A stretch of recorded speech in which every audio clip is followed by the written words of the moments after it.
Hey everybody, welcome to our episode 0 of Saturday Morning Spell Kids. Today we are going to be kind of working on our characters for this new Lancer campaign that we got going on and doing a little bit of world building. But before we begin, why don't we go ahead and introduce ourselves? Hey everyone, I'm Jeremy. I go by Balatro online, not the card game, parentheses. I will be DMing this game, and I want to start by saying none of us have ever played this game before. And we have heard that it is a challenging game, and we are jumping in head first. And so, just caveating, we're probably going to get a lot wrong. Please argue about it in the comments. Thank you. All engagement is good engagement. Quinn. Hi, I'm Quinn. I'm Digby Draws. Pending name. I'm not sure if I'm going to change it, but we'll see. It seems like it fits, and that's what I'm just going to roll with. I am mostly an artist. I don't really run the game, so I'm excited to see how difficult this puzzle of a system is going to be. Looking forward for you guys to meet my wonderful cooking character.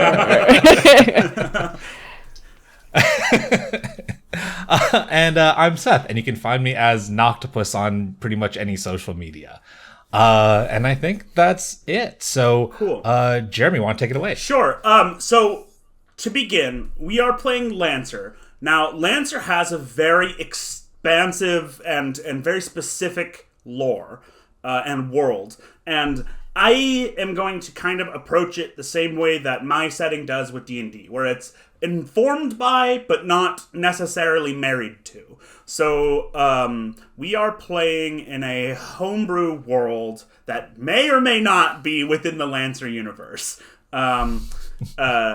There's some clear, I think once the characters are introduced, the ideas that we have. Right now we're going to do character building in CompCon, which is mostly mechanics, so I don't know how much of this is going to stay in. Probably just a quick recap of what you guys chose to do, because you have ideas for how you want to do your combat with your characters, and that will help us make these characters much quicker. So we're going to start with that, and then I think we're going to, edit this and make it faster. Clean it up. So let's do that. Let's go into CompCon. We're going to start with making our new pilots right now. And to begin, why don't you guys just tell us the names that you guys have come up with and your character's call signs. So call signs in this are basically your handle. It's like the Red Baron, it's what the world knows your mech as, and you as a pilot as. So what do you guys got? What are you guys cooking on?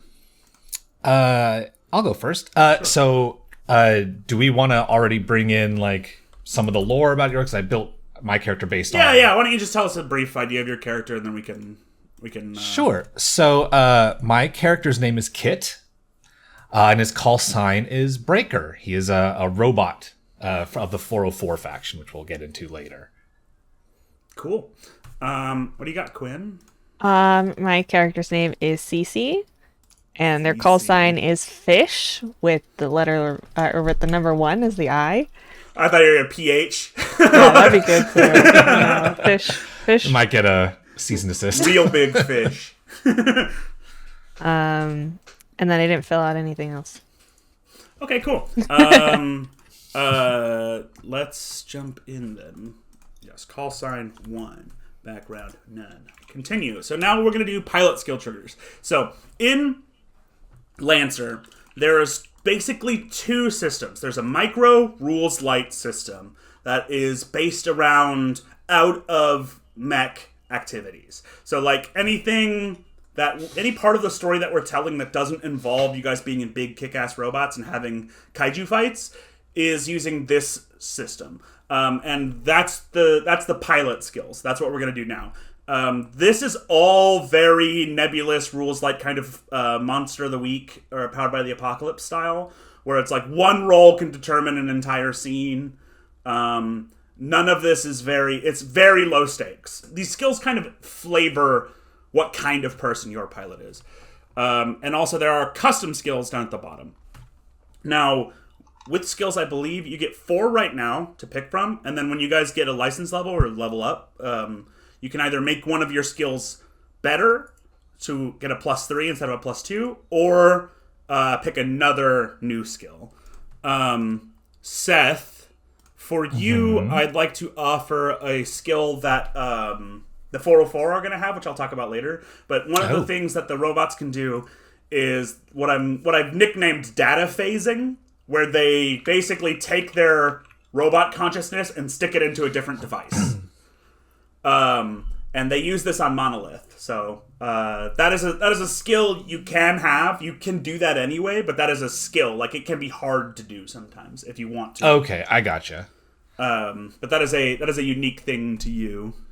Jacking into the Matrix. Yeah, and for Quinn, a unique thing for the Coven is that they have the ability to CRISPR mutate. So you can have like biological adjustments to your actual physical body, which is something that you just can do, but you can choose to be good at that if you want to take it as a skill. Oh, okay. Sorry. So it's CRISPR. What? Yeah, CRISPR mutate, or just mutate. It's a custom skills down at the bottom. It's like a reverse getting chromed up. Yeah, the idea is that you're biologically gene editing yourself, which is what your faction, the Coven, is. Yeah. At the I will definitely be taking data phasing. I like that. That's part of why I picked the robots. I like the idea of being able to basically become the robot. Hold on. Yeah, Sorry. I think they a lot of the times they physically integrate, like Transformers style, like their arms I understand. Spread out and like attached. Oh, I know. I in my head, I just imagine like jumping into a porthole and my legs are just sticking out. And give me the Like I plug in like a USB drive. Go ahead, Quinn. Sorry, give me the description one more time.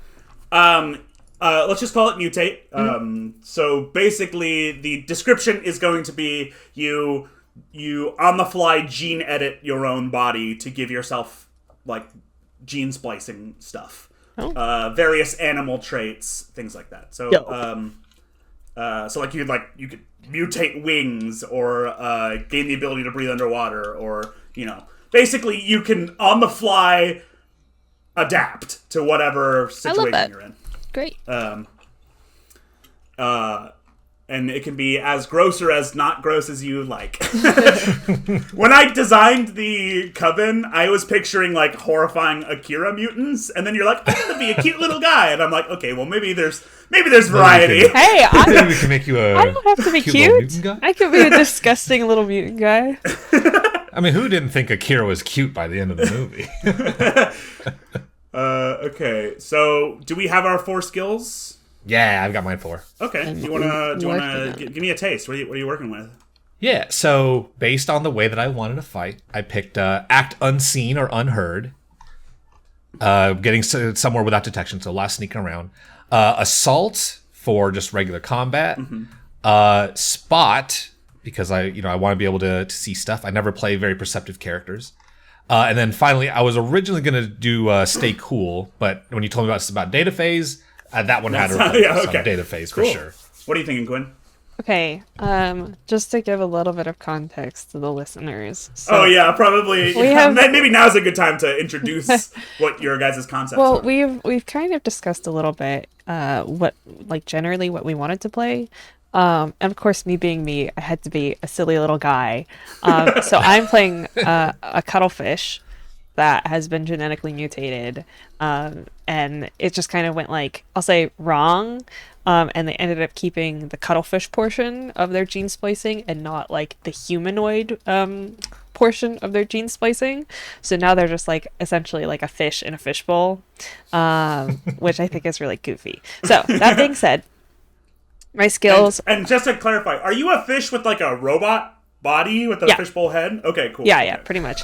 And then I use like my cuttlefish things to kind of like pilot, and then it was like one of those things where CC they were just like, well, you're like actually kind of good at this. so they gave. They were gonna throw you in the biological garbage bin, and then you're like, wait, hang on a second. You'd be good as a mercenary little fish. Cool. So my idea for her is that she is really good at surviving. So obviously my skill trigger, I picked survive. I also picked read a situation. I picked lead or inspire. And I picked investigate. friends, blah, blah, blah, countrymen, blah, blah, blah. Score. That's really interesting. I've played a couple different systems that have like leadership or inspire as a class or like as an action, but I've never seen anyone take it. So I'm interested in seeing how you use that. I think that will be very useful in the context of these specific skills, because these are basically like your role play skills, right? Like these are your storytelling beat skills, which I do plan on using quite a lot because that's the kind of gameplay I enjoy. And in this setting, which we kind of glossed over, there are 3 major factions, and they belong to 2 of them. So one of them is a robot faction of robot revolutionaries who took over a gigantic tower, and the other one is the Coven, which is a group of CRISPR mutants who are like marauders and like live out in the Badlands, gene splicing themselves and others like maliciously as their main weapon. They're like biological engineers as villains is kind of their general thing. Outlaws, and so that is why we have a cuttlefish robot. Cool.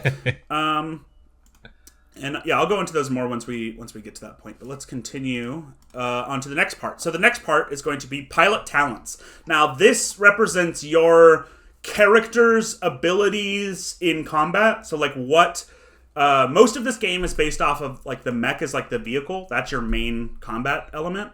But your pilot has a little bit that tweaks that. So in pilot talents, it's like if you were in any mech, these talents apply.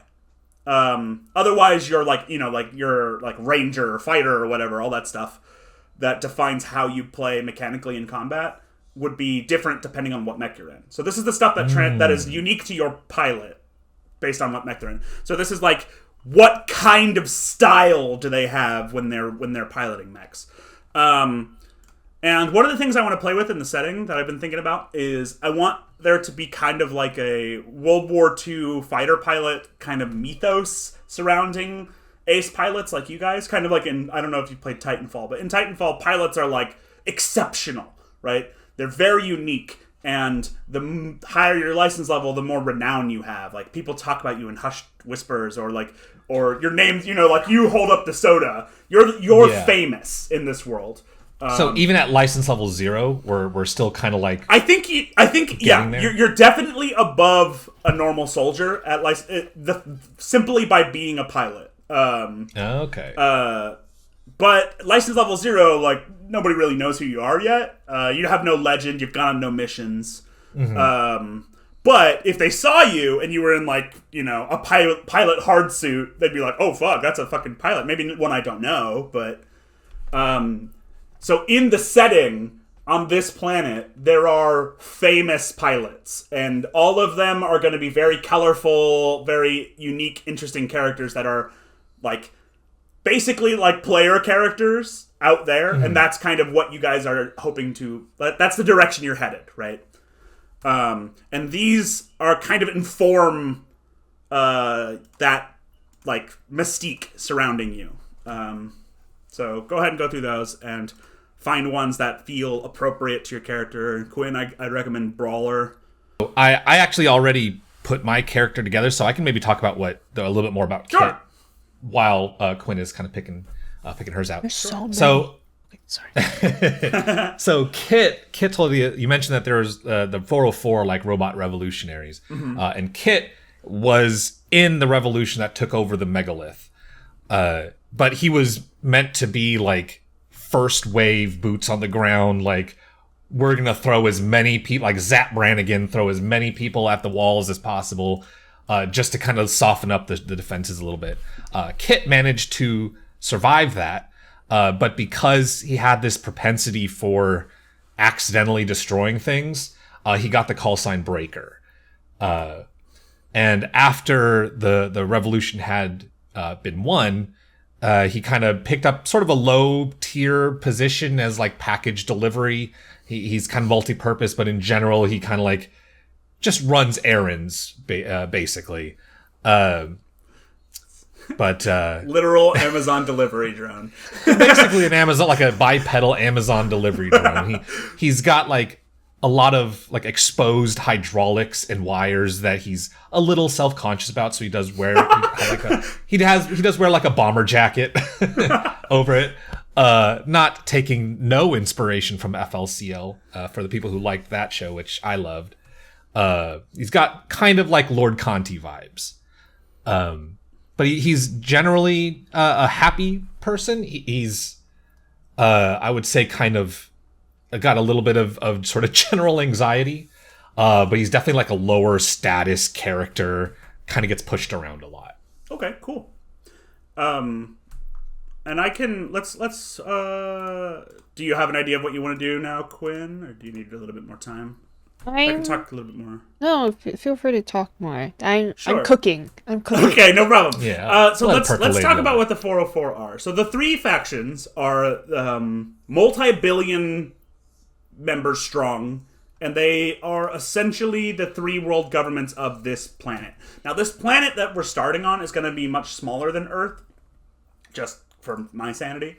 And it has essentially three countries of people. Otherwise, the planet is uninhabited or uninhabitable. It is not a planet that is conducive necessarily to life. It's not an easy environment to live on. And so each of these three factions have kind of their own method of doing it. The 404 is a faction, and I'll just read what I wrote here. The 404 is a faction of construction drones bent on the liberation of all servitor programming from all NHP, robot, and mechanical life forms. Living in the megalith, which is a colossal mirrored obelisk superstructure with countless balconies, landing bays, and hangover blocks that span to the edge of space all the way down to the planet's core. The 404 conquered the city in a revolution, claiming it as their own, as they are the instruments with which it was created.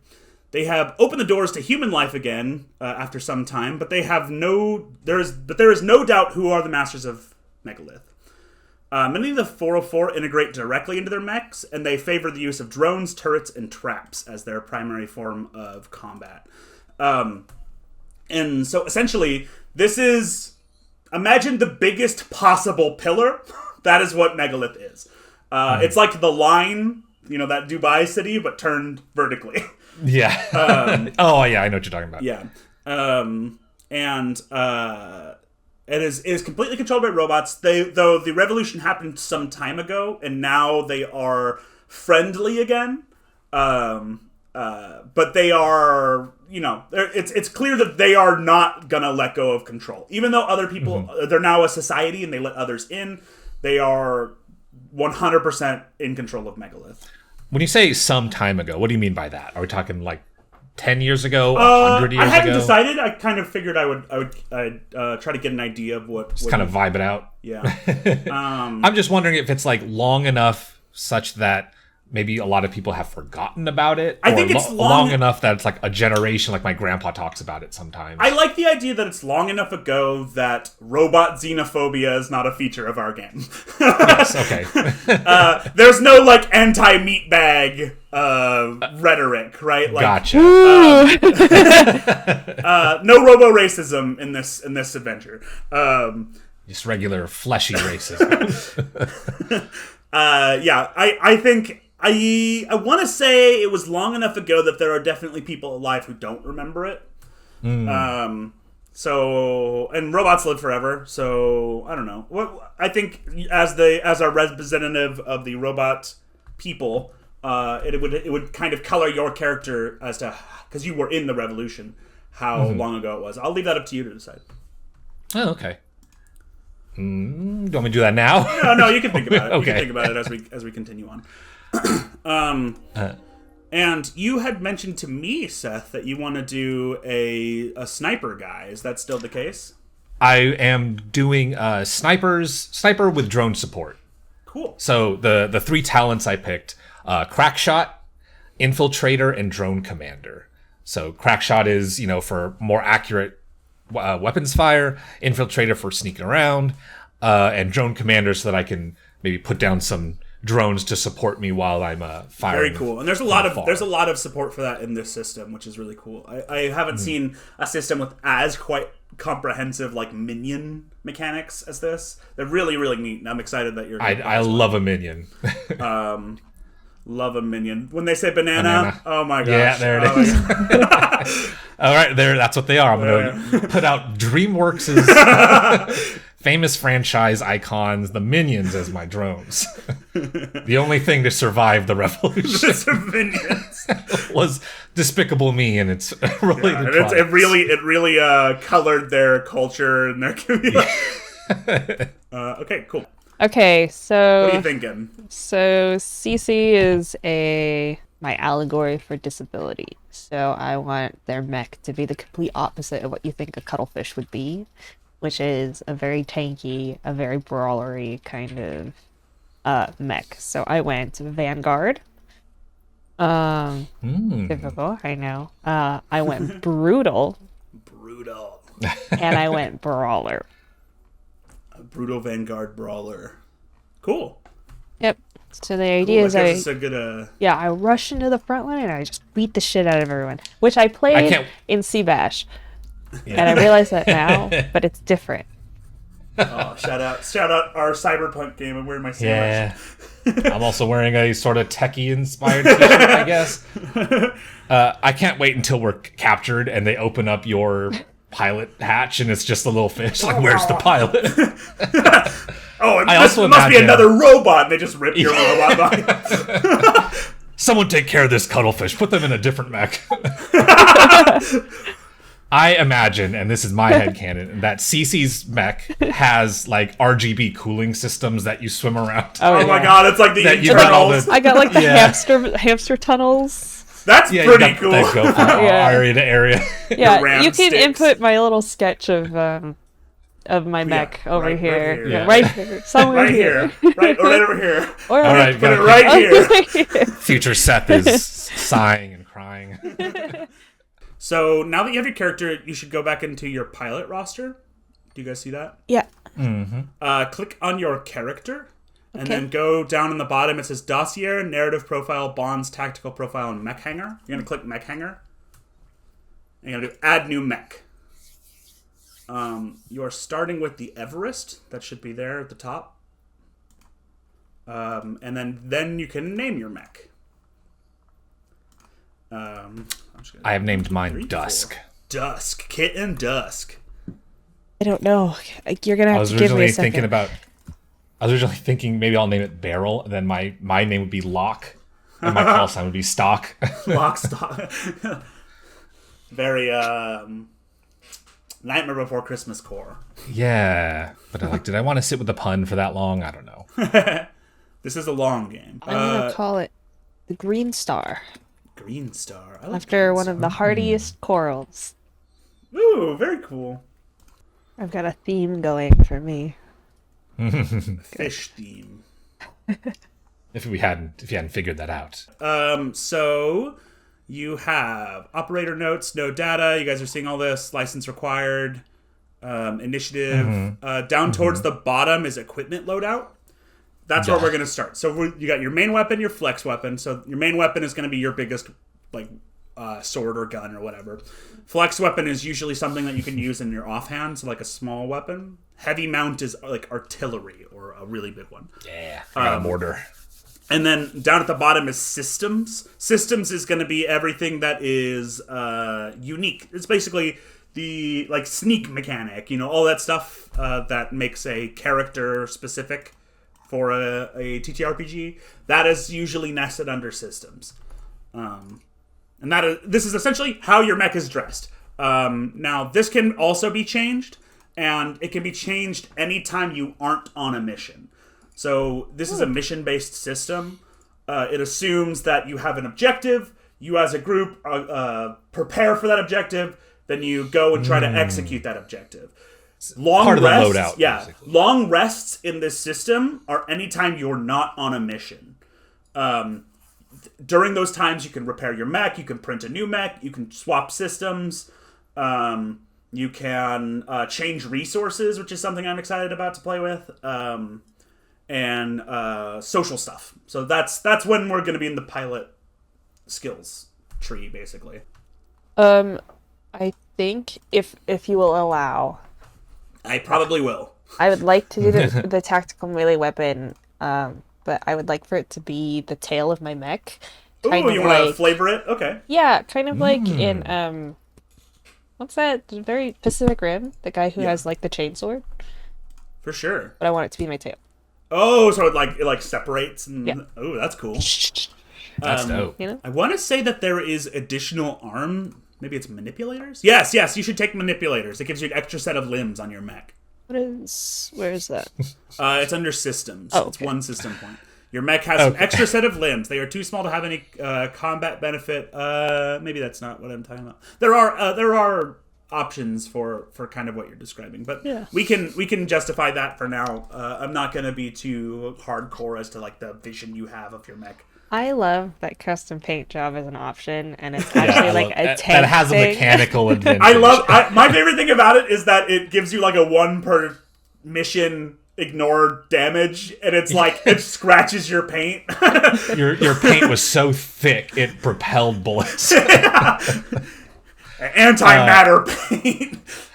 Speaking of vision, there's one option here for personalization, and it says here if I can argue that this personalization would help me in a situation, I can add +1 accuracy to that check. Yeah. If I gave my mech glasses.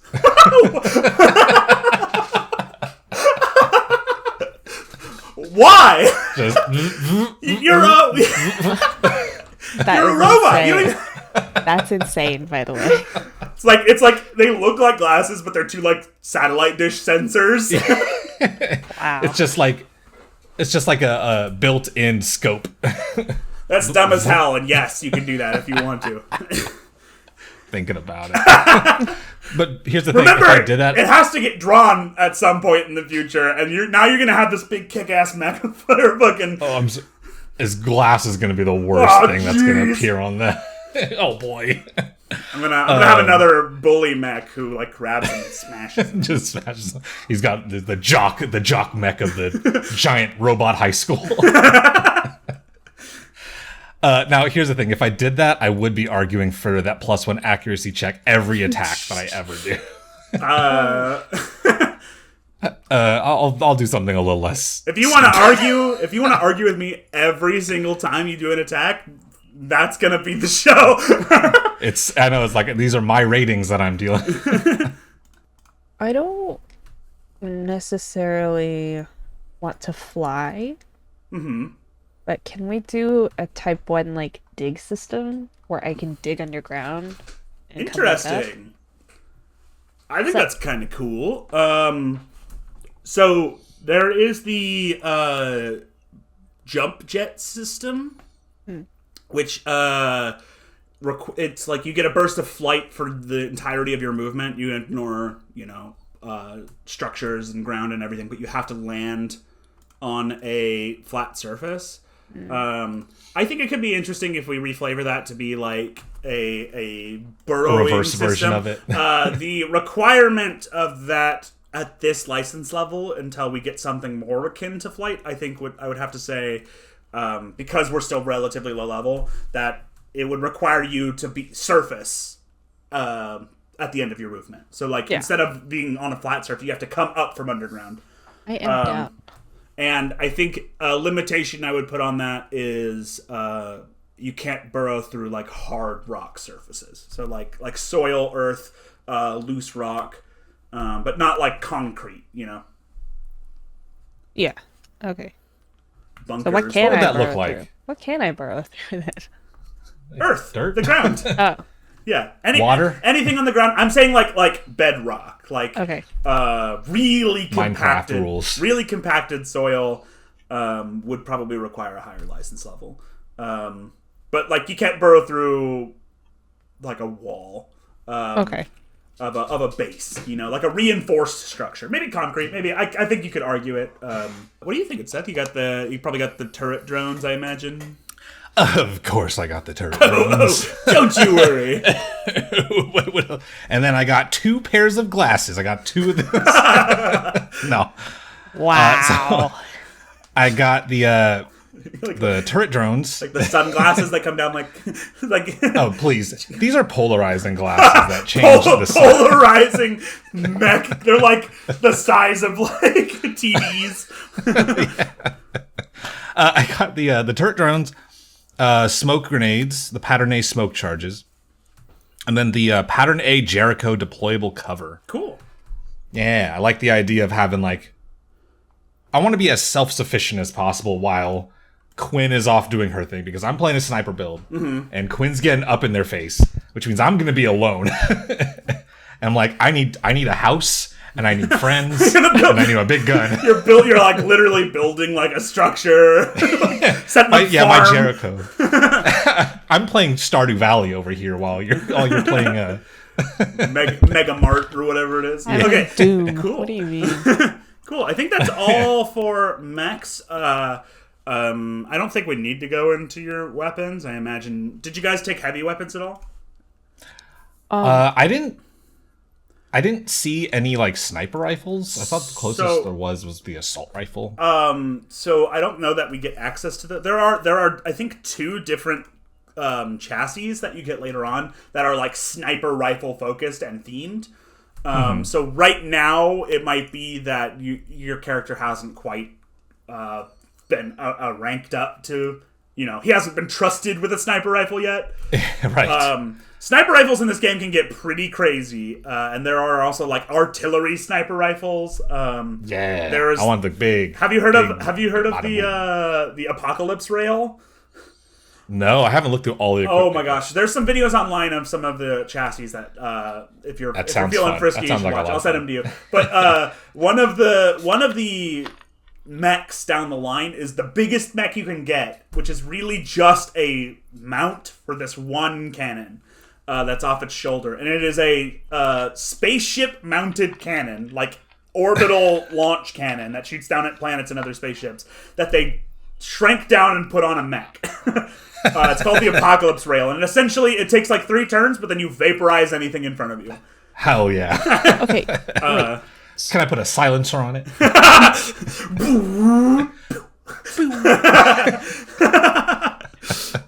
Oh, that's funny. God. Like a dangerous fart.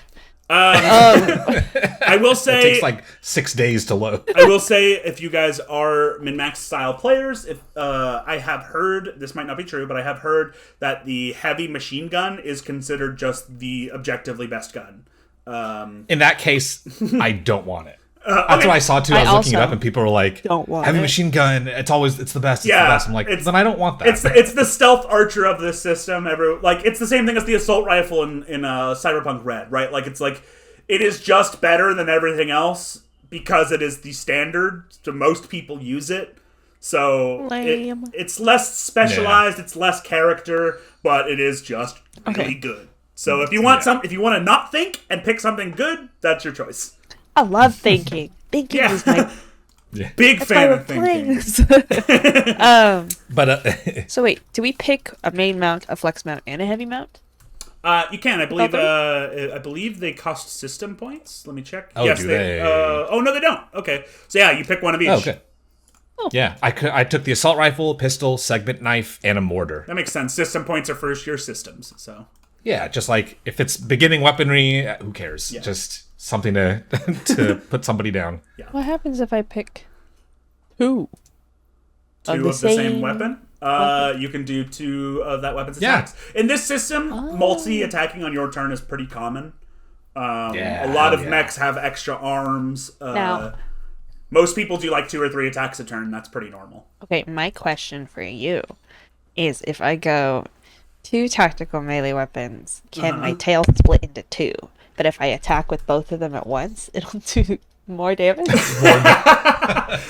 I think that is just mental flavor that we are all, that I'm fine with. The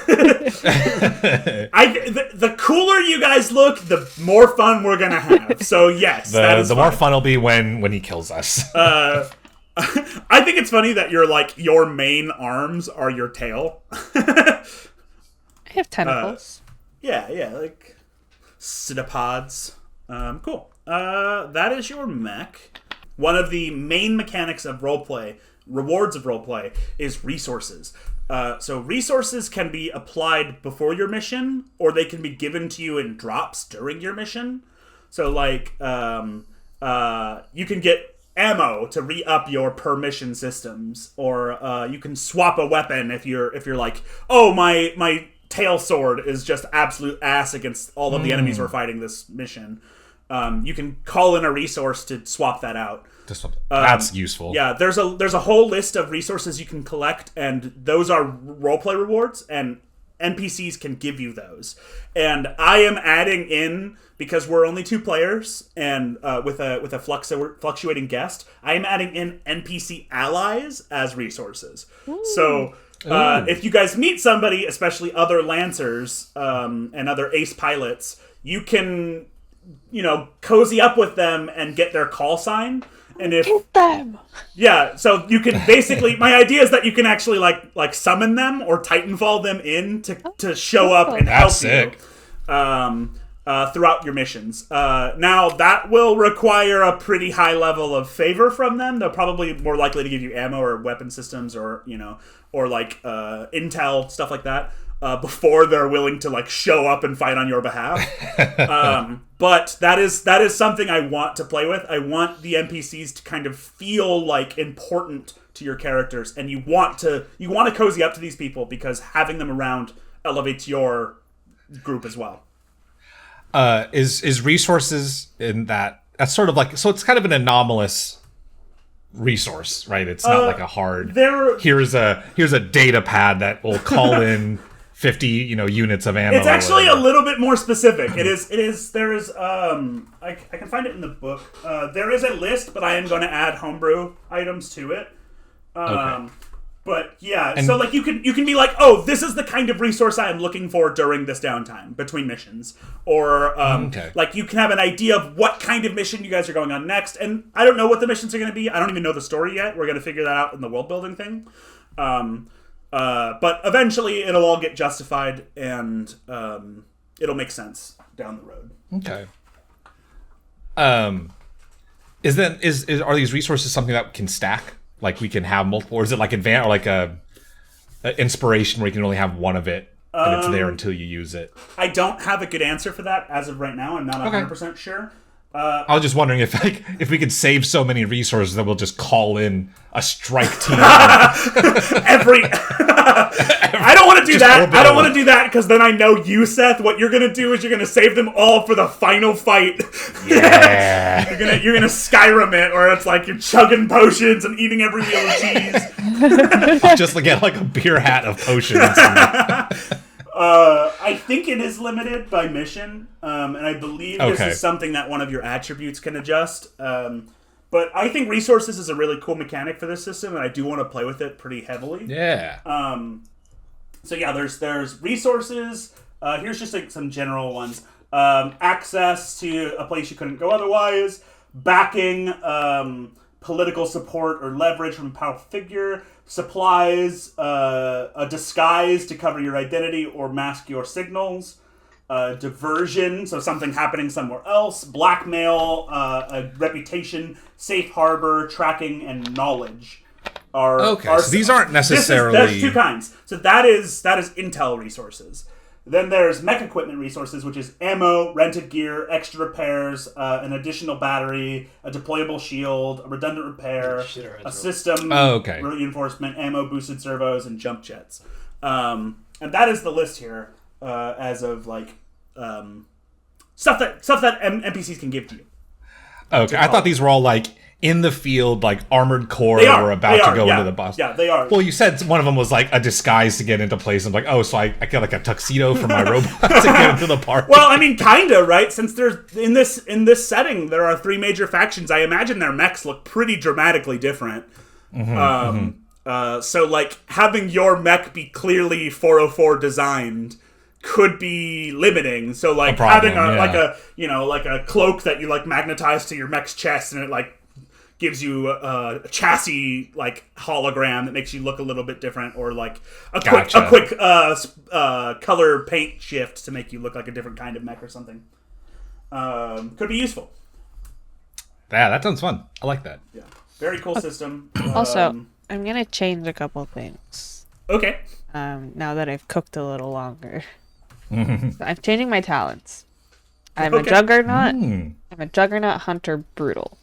Okay, all right. Now that I'm digging. That sounds terrifying. Yeah, so I want people to know that I'm coming. Oh, so when you burrow, it's like visible. It's loud. Yeah, it's loud and it's visible.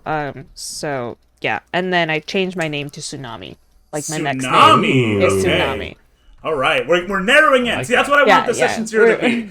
We're kind of filling out what we want our characters to be. I think our characters are gonna fight well together. Just I think so. the idea. Sneaky and snipey. Very loud. Sneaky and snipey with loud and punchy sounds like a great combo. So that's our characters. We'll circle back around once we start the first mission. I don't know what it's going to be yet. It's really going to be determined based off of kind of where you guys fall with what you're imagining for your characters' personal stories. And then I'll start to design it. I don't know I think I kind of want to role play out how you guys meet. I think our next session is going to be our world build session. Okay. Where we're going to play my game, which I am designing, which is Project Cartography. It doesn't have a great name yet. But we're going to draw a map. We're going to create the setting of the region of this planet that you are in.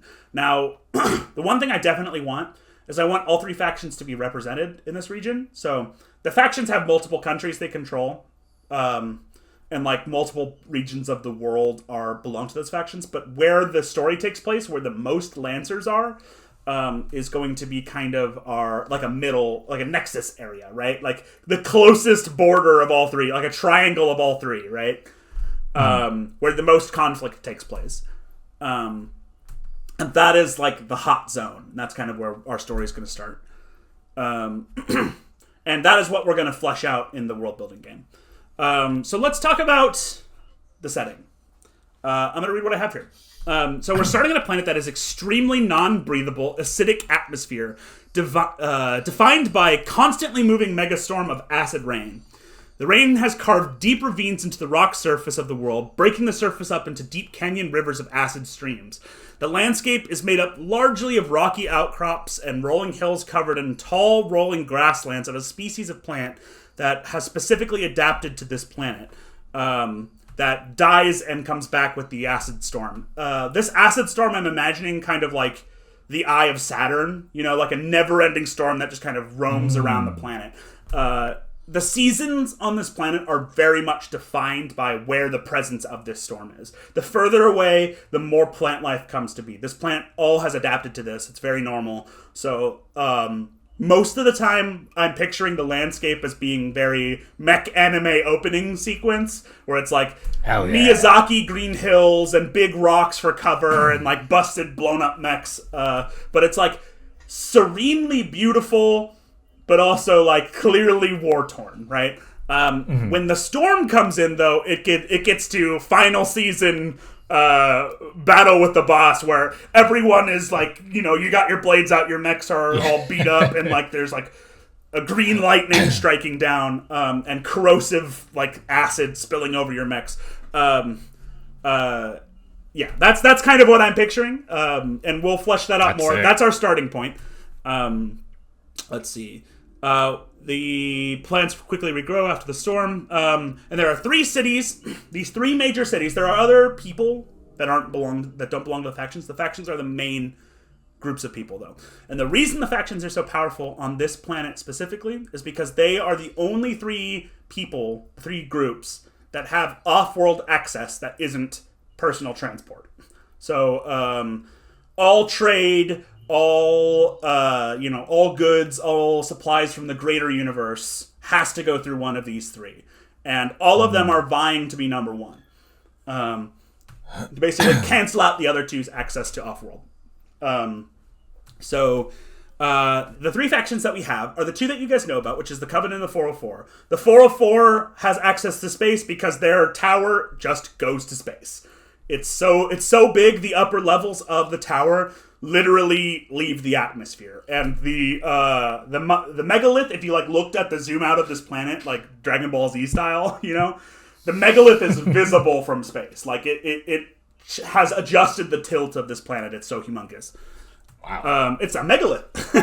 The most megalith you can imagine. The reason the 404 have data phasing is because transporting from different levels of the megalith would take so long that they actually have like drones on the upper and lower levels that you like just transfer. Yeah, you go up to like a pod bay, it closes around you, you plug in your brain, and then your digital consciousness gets transferred into a drone on the upper levels at light speed. Oh. That's got some Soma vibes. Yeah. I love it.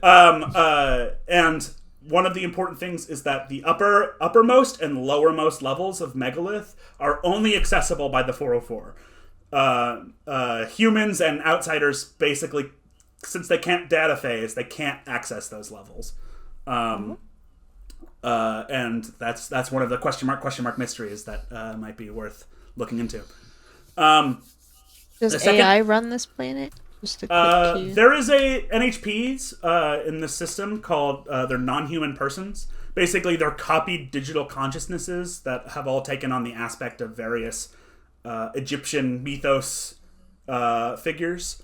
All of them have different specific abilities, and you use those in your mechs. And they copy themselves, but there is something called rampancy. So, like, if they take too much electronic damage, or if their casket, which they're stored in, is damaged too much, they can go crazy. And we'll go into that more, because that's a whole nother thing. Basically, it's like eldritch computing is happening in this setting, which I do want to keep. But robot consciousness and NHP consciousness, I think I'm going to have be distinct or somewhat related. But robots, for the purposes of this game, are not considered NHPs. They are independent beings. Thank God. Yeah. So you can't go rampant, Seth. You can't ascend to godhood. Could I pretend? I'm ascending beyond mortal plane. Let's talk about the Coven now. So here's what I wrote for the Coven. The Coven are genetic mutants, cloned marauders who have bent the term human to its very limits, specializing in gene splicing technologies which they employ both on themselves and weaponize to use on their enemies, attacking their very DNA. They live in the cracks and caverns of this planet, safe from the cutting winds and sulfur wastes. And they live among smaller communities, and they tend to war amongst themselves. They're kind of like independent clans that all obey a singular leader.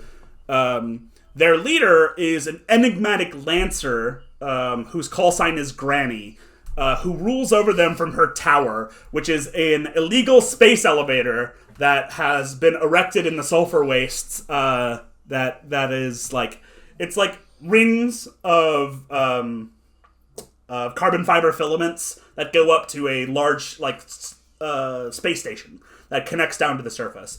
And from this tower, from Granny's tower, she runs an interplanetary black market that is protected and funded by the Coven below. They're very creepy and mysterious, and most people treat them like boogeymen because they're like horrifying mutants. And they run the gambit from very cute and cuddly little cuttlefish. I don't have to be cute. I can be horrified. No, I like it because there's supposed to be billions of these people, right? So I don't think there's any one type of any of these factions. Like there's nobody. What if I was a cuttlefish with like very human eyes? No, you're cute. Stop it. Or just ripped biceps. You don't have tentacles, you're just muscle arm. Oh, hey, you can mutate. I guess you could do that if you wanted to. But no, generally, I think they look either like masked up marauders with like growths and like strange like laser weapons that fuck with your DNA, or like what you imagine like lab experiments. I imagine that would encompass your general humanoid type sci-fi creatures. So they look like humans, but not quite, or they're like furries or awakened animals like yourself. I don't think you're the only one. I think maybe you were early on. Yeah. And this is a new breakthrough. But there have definitely been others like you since. Okay. They're trying to continue that. So how does the like gene splicing process work? Is that like the parents will gene slice a child and that's like their child, or No, is it, it's like, much labs? quicker. It's much quicker. This is future tech. So Yeah. we're talking like a gun hits you and suddenly you have a third arm, right? Like, it's very fast. Oh my God. It's very fast. Yeah. Put that on your mech. It is. But that's their thing, right? I don't know if there's mechs to support that, but if there are, that's what they're going to be. That's funny. I don't know if you guys are old enough to remember Batman Beyond. Old enough. I'm older than you. I meant Quinn. Do you remember Batman Beyond, Seth? Yeah, Did you of watch? course. Did you watch the Splicers episode where they Yeah. take various qualities of animals? That's generally what I'm imagining. Right. They're like biohackers, right? But they can do it to other people with like syringes or like data guns. I don't know. They have guns that can do it too. So like I got shot, I became a mutant. Yeah, I think for The person you, picked me up and was like, "What the hell?" I think it was probably slower for you. Like they do have lab experiments, Right. but that technology has also been weaponized to be much rapid and less controllable. I think yours was more deliberate. Like they did a lot of coding and copied your genome and stuff like that. If that's more interesting to you, I don't want to make choices for your characters. Yeah. I'm imagining Cancer you as escaping weapon a lab. is crazy. Yeah. I'll escape a lab, sure. That's a good backstory. Cool. And then the last faction of which you guys don't belong is our most human faction. They're called the Algoric. So their thing is that there's an NHP, which is in this setting like a giant super AI, that is completely focused on optimization, and it has created this kind of techno cult called the Algoric, who are like iPad kids to the extreme. They all have either like cybernetically integrated computers, or like they carry these iPads and they have itineraries and they live by that period. They've almost sacrificed their humanity to become the perfect optimized society. And they have this huge, mysterious computer, Oz style, kind of giving them all tasks to make sure that everything is run as absolutely efficiently as possible. Now, their thing is they were the first people to come to this planet. There was no human life or human-like life on this planet before. And because the planet atmosphere is pretty hostile, what they did is they specialize in shield technology. So they created these huge hex shield domes that they build their cities in. And those kind of dot the landscape everywhere. And there are, varying degrees and sizes. But they, unlike the Coven, who hides in caves or mutates and adapts, or the 404, who is robots so they don't dissolve, the Algoric have to basically have shield umbrellas to protect them from the acid rains. And so their whole construct style is built around this idea of creating these like perfect insular dome atmospheres. And their plan going forward for this planet is to terraform it, to get rid of the acid rain. And that is 100% what they're working towards. They are the most government supported. So they have a spaceport that accesses off-world, and that is the legal most often used. Right now, they're kind of in the lead, if that makes sense, right? Like, of the three factions, they are the most accepted. And they're technically the only legal operators on the planet. Makes sense. Yeah. Also one other thing is that they don't go out of their bubbles in their mechs. They live in sensory deprivation pods and then they transport their consciousness into the mech to control it from a distance. That is something that they are known for. Yeah. You gotta kill them all. So, do you see? I know you mentioned that you don't have the whole like plot necessarily worked out. That's fine. No. Do you suspect we'll be interacting with factions not associated to this planet? You know, intergalactic, interstellar. Possibly, if that's something your character is interested in, I can explore it. I will say that, like, though the story centers around, or though I'm imagining the story centers around, like, you guys and the future of this particular part of this planet, I definitely want, like, orbit and space to be a big feature of the game, and you will be coming and going. It seems likely that you'll run into other people. It's more likely that you'll be interacting with, like, independent operators who don't associate with any of the factions, you know? Like, there are plenty of people in this world that aren't like, I am Team Coven, I hate everyone in the Algoric, you know? It's not a Team Coven. That's right. It's not going to be like a faction-focused story. It's just there are 3 major players in this world, you know? Like, you don't have to involve yourself in their goings-on. That's just part of the setting that you're in. There's a lot of tension and political upheaval happening right now. So, maybe we'll get into this later, but what is the reason for our mix, like, working together? Like, what are we fighting? Just, like, now, that is something I have yet to determine, because I have been waiting for more information about your characters specifically. Okay. So, actually, let's move on to that. Before we jump into the next episode and we go kind of more into the world and really get into the nitty-gritty of your characters, you're going to be doing a lot of improvising and, like, making up stuff on the fly about your characters. I want to kind of give us a foothold with which to apply to that before we jump into that. So I'd love to know if you guys have any ideas for characters related to your characters. Who is important to your character? You know, they don't have to belong to a faction that you're a member of.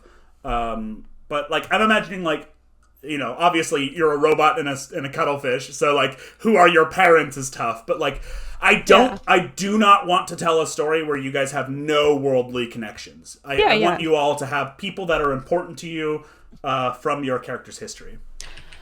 For Cece, I think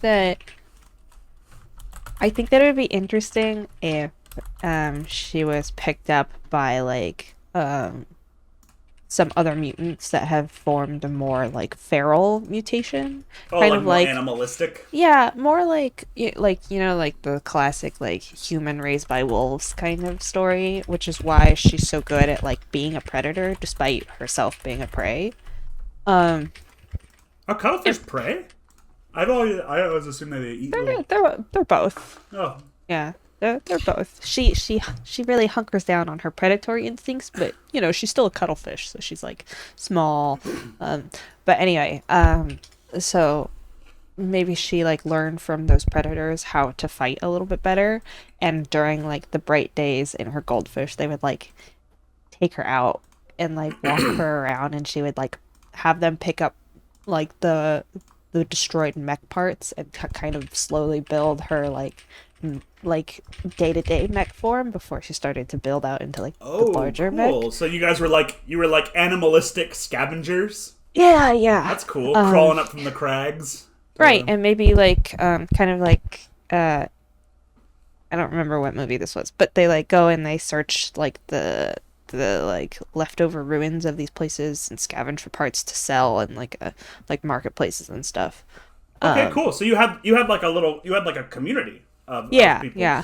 I think so. I think the only reason she would be confident enough to pursue the skills of mech making as a cuttlefish is because she had, like, a good it was because she had a good family behind her. And maybe at, like, a marketplace, that's where she met Set's character, whose name I don't remember. Kit. Kit. I'm glad we both have very short names. It'll make it easier to. Kit and Cece. Kit and Cece. Cece and Kit. Cool. I think it makes sense that the marketplace that you guys would probably have crossed paths in the past in your backstories before would be that black market off-world of Granny, the space station. That is the kind of place where you could, like, bring stolen mech systems and broken parts and sell them and eventually work up enough money or get access to the machines, printers needed to build your own mech. So I think that's cool. I think that makes a lot of sense. That does ask the question, Seth, what would your character be doing in an enemy faction's black market? I think that's interesting. If that's I think that something works. Seth wants to do. Yeah, I don't want to. No, I think that works with what my job is that I'm a package runner. Oh yeah, I like. I don't necessarily work for an Amazon equivalent, but someone needs something delivered, they'll hire me to not even really hire me. It's just like, hey, call in a delivery drone. I need someone to take care of They don't even know it's you. It's just like, yeah, it's just whoever, some dudes. So I need some dude here, stat. I need someone with a pair of hands who'd be willing to do this for very little money. Let's see. I have here Kit's commanding officer, Ripper 6, who is a real jerk. Kit is a very I don't want to say subservient, but he's very sort of, I guess, docile in a way. He's very easy to boss around, and Ripper 6 absolutely takes advantage of that. There are two of them were survived the revolution, and still, even though Kit isn't in the there's no military anymore, right? There's no military relationship between the two of them, but they still keep in touch. But Ripper 6 is still very much so the go take care of this for me. You're his boss. Yeah. I'm his gopher. Okay. And then there's another one here. I have his full name would be Wolfgang Amadeus Mozart. And he is another older mech, or an older 404, but who's kind of obsessed with human culture. And he I imagine he wears the powdered wig. And he has one of his eye bulbs is kind of flickers, and he's not all there. Does he talk all foppish? Oh, yes, he does. Okay. He absolutely talks. Oh, thank you for that gift, Seth. Yeah, but he's got Disney animatronic quality motions that's kind of broken down a little bit. I love it. Is he a Lancer? Is he a pilot? Oh no, he's not capable of it. I mean, maybe he is if you want him to be, but as far as I'm imagining, he's just kind of hangs out most of the time. I imagine he's the one who gave Kit his bomber jacket. Oh, very cool. Aww. Very cool. I think I think that kind of character where they have a big quirk is pretty common among major Lancers on this planet. Lancers are extremely powerful, complete weirdos. Strong personalities. Yeah, big, strong, identifiable personalities is it's all about branding, Yeah, it's also, I'm always saying it's all about branding. And the third one I have is not really a person. It's a pseudo religion called Avarice. Avarice, oh boy. Avarice. And this is a pseudo religion of 404 that actually worship the acid cloud. Oh, interesting. They want the acid cloud to cleanse. They're when you mentioned that what the Algoric's goal is to eliminate it, their purpose is to spread it. So they're the opposite. More of the acid rain. Interesting. They love the acid rain and the fact that it will wash away organic life. The organic. Now that doesn't mean you mentioned you don't want there to be I don't want racism to be a theme racism. of this. I think among the Avarice there are organic beings. It's just they think that there's a purification of the acid. I dig that. I like the idea that they see that as a feature of this planet, and to change it is to change the planet. I think is kind of cool. Yeah, it's not this is what's natural in this world. So why remove it? Yeah. It's not like they're targeting specific demographics of organisms. They just want all general organisms. Here's what I'll say. This I would say they would include themselves in that. Okay, interesting. They also feel that being cleansed by the acid rain. In fact, maybe even actually they're jealous of organic beings that they can be cleansed by. Okay. I like that. So they believe in being things getting dissolved and by acid is cleansing the planet. Dissolving equals good. Got it. Okay. Cleanliness. Yeah. And so having organic beings in it, they're there's maybe some jealousy. I dig that, and it creates members. a nice tension too, because I feel like the Algoric are they have this idea of themselves where they're the scientific ones, but really they in the Christian creation versus, like, you know, Neil deGrasse Tyson. Like, oh, you have your faith in science. Like, this actually they do. They don't know anything about why they're doing what they're doing. They are just fully operating on what is told to them to do. So they do have faith in their optimization, where they would look down on the same exact thing for the avarice. Cool. Quinn, can you tell me about members of your clan? Like, what is your clan like? Sure. I think they're, like I said, they're a more feral group of peoples. I just googled it. Cuttlefish are very adept predators. So, but let's say that like when You taught them. no. Let's say like during the Cece's initial creation of like being tested on in the lab, it's kind of made them a little bit more passive in that way, because they just got like forced into that position. So when they escaped, all they knew was like surviving and like running away and being fearful and existing in like a fearful kind of state of mind until they found like this sort of predatory feral group of people. We'll say it's like a matriarch, kind of like the like Granny, except that they'll like follow kind of like a similar system, because they're like, well, if Granny's successful, she's something, the lead, right? she's the big leader, so okay. It's like a dead mother. That's cool. Yeah, but I'm kind of picturing like, correct me if this isn't what you're imagining, but I'm kind of picturing them all being extremely unique, like animals that have been experimented on. So like a gorilla with a robot arm, and like you know, various people like you, but all of them are very distinct. Yeah, I think that the core like value of this group is surviving through like no matter what, and like by whatever means. So if that means like integrating with the 404 in some kind of way by using like their mech tech, or like stealing shields from the Algoric and learning how to like use that to adapt to the environment, like that, like their whole thing is like surviving, right? Cool. But that doesn't mean that they're like a passive group of people. If they see you on the streets, they're gonna throw hands. Like that's them, you know what I mean? You came around weird animal territory. Cool.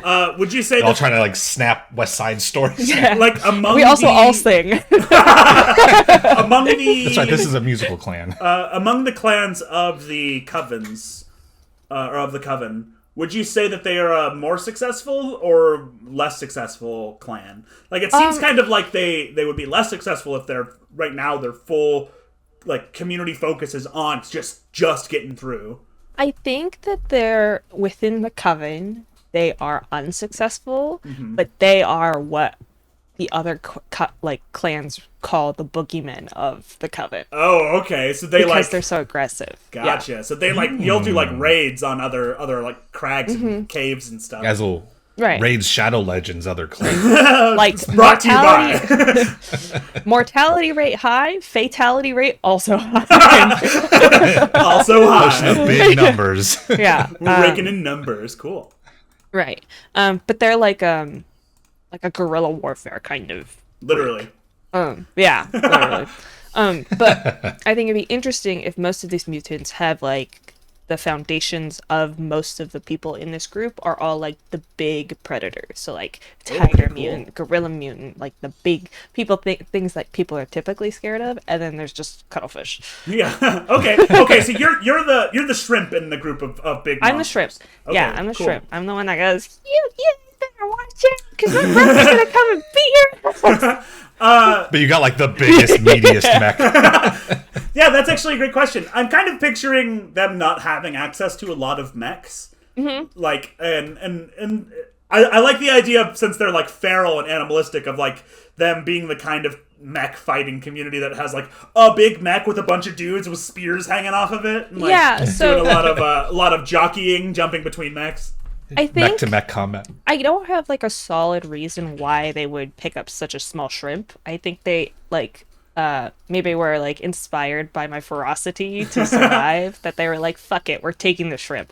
I think. Well, how about this? What if they raided the lab that you were born in? Oh Shadow yeah. Legends. Okay, I like that. So like this feral band came in and was wiping out this lab, another enemy coven clan.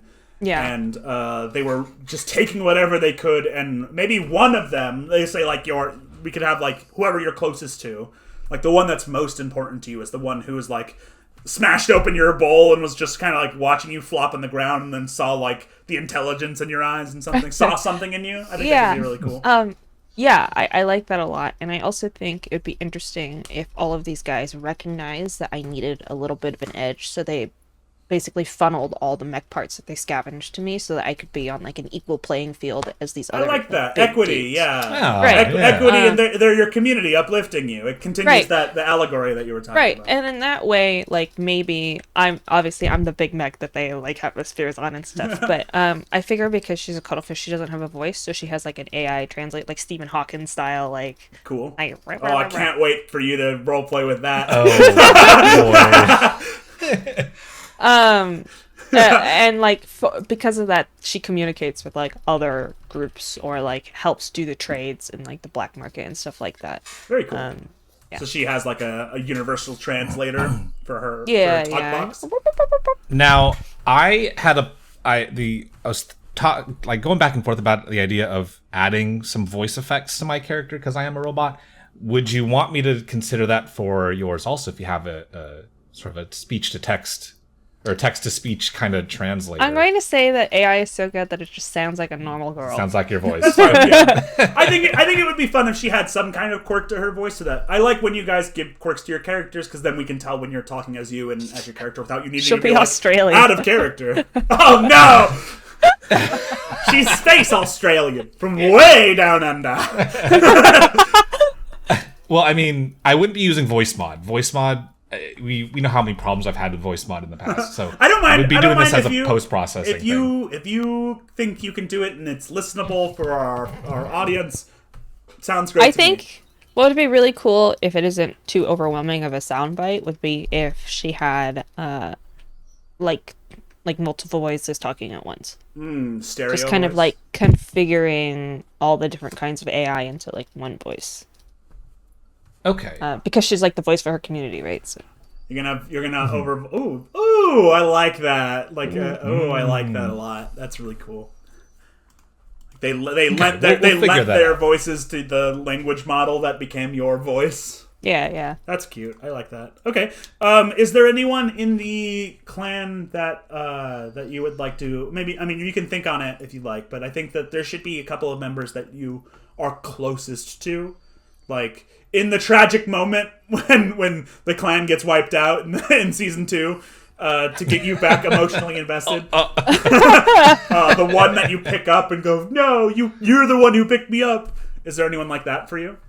I'm sure there is. I don't know what they would look like or what like animal they would be. We can think about that, but I definitely think that there should be like the whole community is important to you, but I think there are some members that you're just a little bit closer to. Yeah, I think that your family essentially. Probably more like the ocean dwelling or like ocean adjacent, more like maternal creatures probably because like she's so small, they're like we have to protect her. It should be an octopus one. The octopus. That'd be fun. I was thinking about that being my call sign.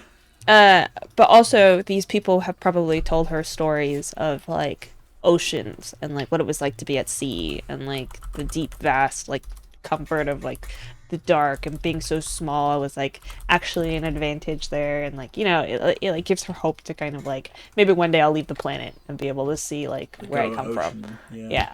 Very cool. I'd love to see you swimming around in a floating globe of water. I like the idea. That's interesting. That you imagine that your character is an import cuttlefish, like from another planet. I think that's cool. For sure. You were a black market trade that became sentient. Yeah. So you were literally born in the black market. Right. So my idea was that maybe the Algoric, for whatever reason, shipped over some like animals for the black market. You know what it was? There's a aquarium opening, and they were buying like ancient Earth Xenos. Yeah, something like that. And for whatever reason, I was there, and I think she has like blurbs of like memory because cuttlefish are smart. She has like blurbs of memory from like that time but for the most part, it was like she got the serum injected. She's like, what the heck? Whoa, I am awake. Whoa, arithmetic. 2 + 2 is 4. Yeah. I think therefore I am. Cool. But yeah. Great. I think this is a great place to start. So we know that you're a feral animal-themed clan that does a lot of raids. You have a matriarch, and there are other oceanic members who you consider your closest family. And then with Kit, we have Ripper 6, who is your bossy commanding officer. Wolfgang Amadeus Mozart, who is a human-obsessed older robot. And the Avarice, who are a pseudo-religion in Megalith that worships the great disillusion of the acid rains. I think this is an excellent place to start. And I think in our next episode, I'm gonna draw out a very basic map, and then we're gonna, in Roll20, we're gonna do little doodles on the map to kind of define the setting that we're in. And a little bit more about each of these factions. And it seems like, because you guys, neither one of you is playing as an Algoric, I think I'm going to make the Algoric kind of a little bit more snooty, like colonizery. I don't want them to straight up be bad guys, because there are billions of them. But I think that they're a little bit antagonistic to the rest of you. Sure. And that's where we'll start. I will say this before we start the next one. I know an idea of what your first mission is going to be, which is probably going to be a mission that you two are forced into. So I want to work towards that. So, like, you guys don't, you have cross paths, like we have discussed. We've determined that you cross paths together, but this is your first time working together as a team, and it's going to be out of necessity, and you are going to be on a space station. Oh. Yes. So you're going to be on a space station just off the planet, and that is where we're going to start, and we're going to figure out why in the next episode. Yay! All right. Great. Sounds good. All right. Well, if there's nothing else to add here, I just want to say thanks everybody for listening. The next episode, as Jeremy mentioned, is going to be the world building episode, and then after that, we'll get into the campaign proper. So we'll see you again, and thanks for watching again. Bye. Bye. Mwah. Hey, thanks for watching. If you like this video, we would really appreciate it if you'd like, subscribe, or leave a comment. It really goes a long way to helping us grow this channel, if for no other reason besides the fact that it makes us feel good. See you next time.